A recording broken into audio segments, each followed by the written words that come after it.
is like part 2 of this topic.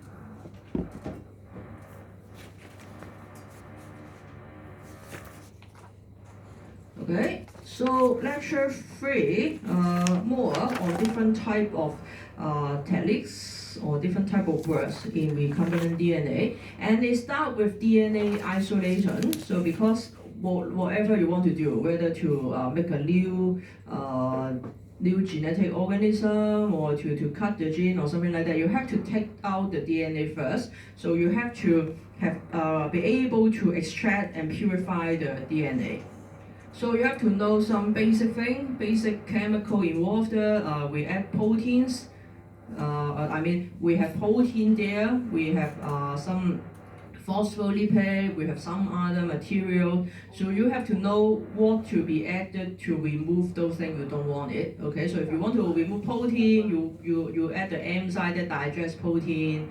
If you want to remove the fats, then you add detergents or something like that. And we have some different type for you to extract the DNA. So you have to be able to at least know about one method for isolating the DNA and know about what the chemical are used. Why we have to add this, why we have to add that. You do this in your lab already, so you should be able to recall you add this one for doing what. Then you have to know about that step. Because there's the very beginning for recombinant DNA. You have to be able to get the DNA you want first. And then we have something similar, which is RNA isolation. So basically the same, but different chemical.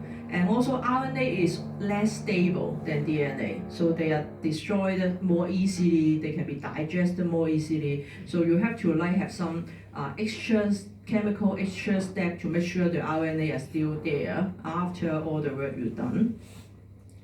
Okay, and then we have restriction enzyme. So this is important enzyme because they can recognize a very specific region in your DNA and help you make the cut at where you want. If you know about the enzyme, if you know about the restriction, the recognition site, then they can help you to cut at that site very specifically. So you have to know about how they work because they recognize the site and then they make a cut.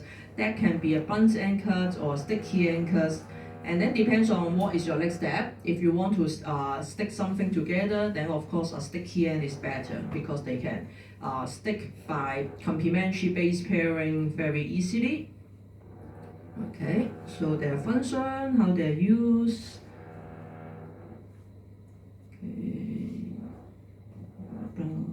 And after they are cut, what will be the products? Okay, so we have do this and we have do in tutorial exercise. So if you are given a length of fragment of DNA and I tell you have some enzyme, they will be cut. Then you should be able to predict the products because this is very p-decided. As long as you know the recognition site, the cut site, then you should be able to tell after cutting they will split into this part and this part, and you can calculate the size.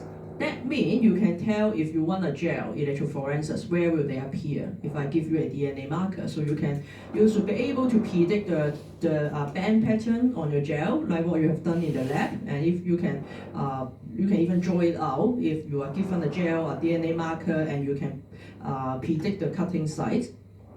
Okay, so the restriction enzyme, so something like that. We have a gel, we have the ladder, we have your products load on it, and then we can know where the band will appear. And that is also for you to double check if the restriction enzyme cutting, that means digestion is successful or not.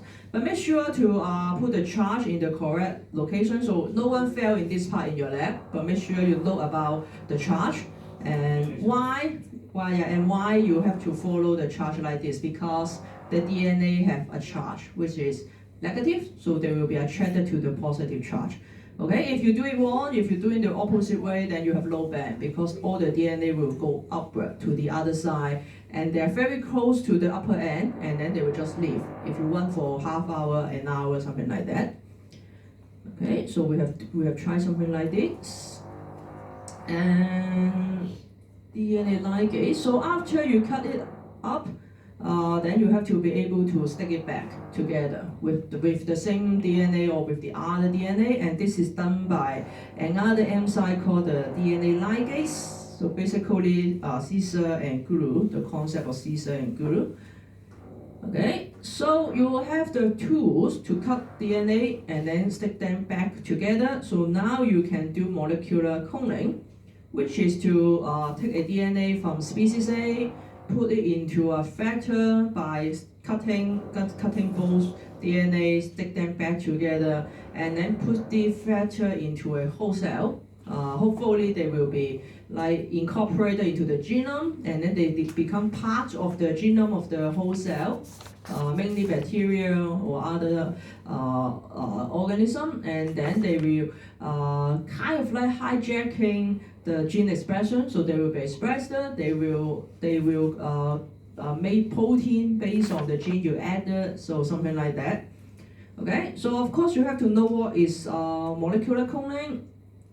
So about the factor, about using the plasmid, how to choose a good cloning factor. I think we have covered this in quiz also, I guess. And yeah, the basic step of molecular cloning and their function. So we talk about the function a lot.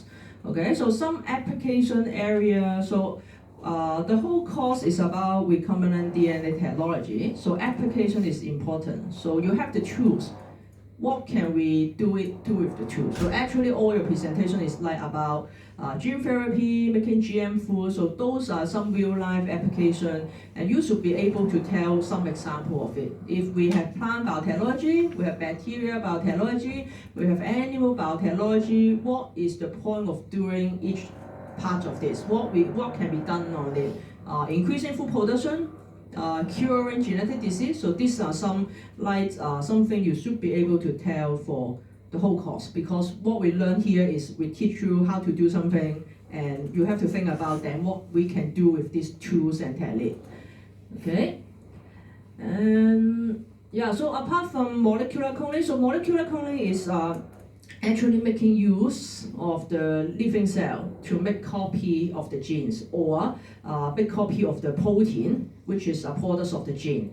Okay, so this is molecular cloning. And if you want to like amplify the DNA, apart from molecular cloning, we also have PCR. So these two can achieve the same function, but they are different. They have this each advantage, disadvantage, and something we will make comparison like this. Okay, we have some more parts about PCR later. Okay, so some more details about molecular cloning, like what is the difference of directional, non-directional, and how to avoid some unsuccessful cloning, something like that. And then, yeah, so molecular cloning, PCR, we will go back to PCR again later.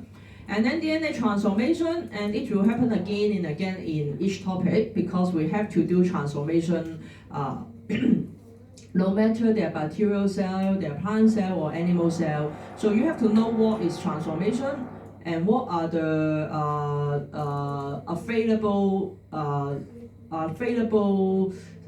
techniques to do the transformation based on the type of cell. So if you're a bacterial cell, you're a plant cell or animal cell, some transformation techniques can be used on all of them, like HISOC, but some of them are also more specific, so just make sure you can tell a way to do the transformation if you are given a certain cells.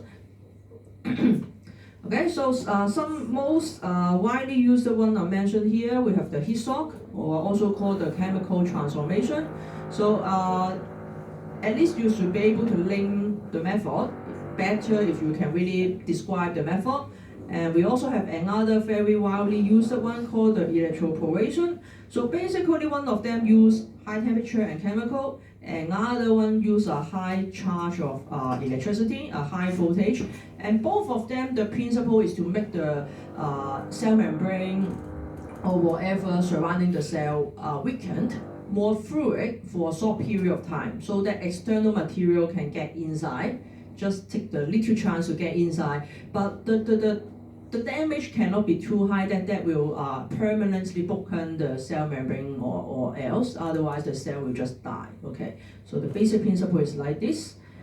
And then we have the selection thing.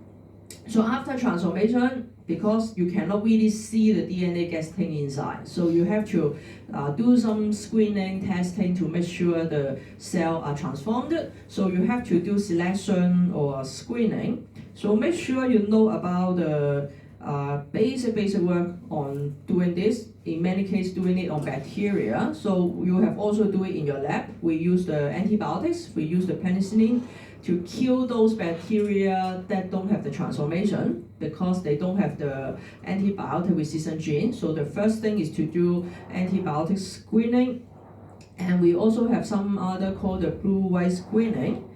Okay, so make sure you know how does this screening work, the principle. So by killing non-transformed cell, but the transformed cell can survive, and why. And then for blue-white screening, there are some more interpretation of the results, like whether they turn color or not. So I think this is also twisted. They turn white or they turn blue. What is the difference? And also there is something interesting called the satellite colonies. Okay, so if I give you a blue-white screening plate, apart from checking the color, there can also be some large colony and small colony all over your plate. So the small one actually indicates something. Maybe your culture plate are kept too long.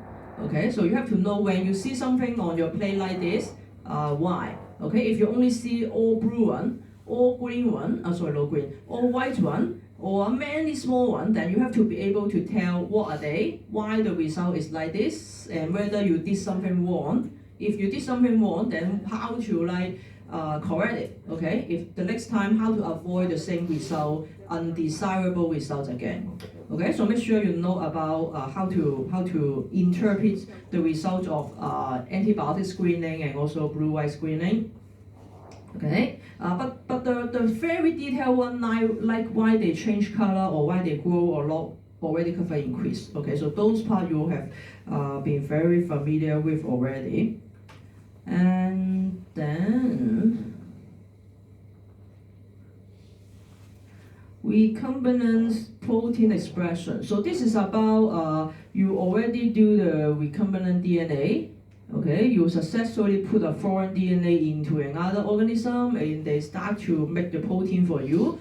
So what is the application on this? Okay, again, gene therapy, making powders. So some example of the usage of the recombinant protein expression. And the regulation, so if you do the recombinant DNA expression in prokaryotic cell or in eukaryotic cell, so how to make sure they happen fast enough, and also how to avoid they happen too much. Okay, and these are some real practical things you have to think about, because you are doing the protein expression in another species, in another type of organism. So you have to do some control to make sure the production is at the speed you want, not too fast, not too slow, not too much, not too little. And these are some practical things you can use. Okay. And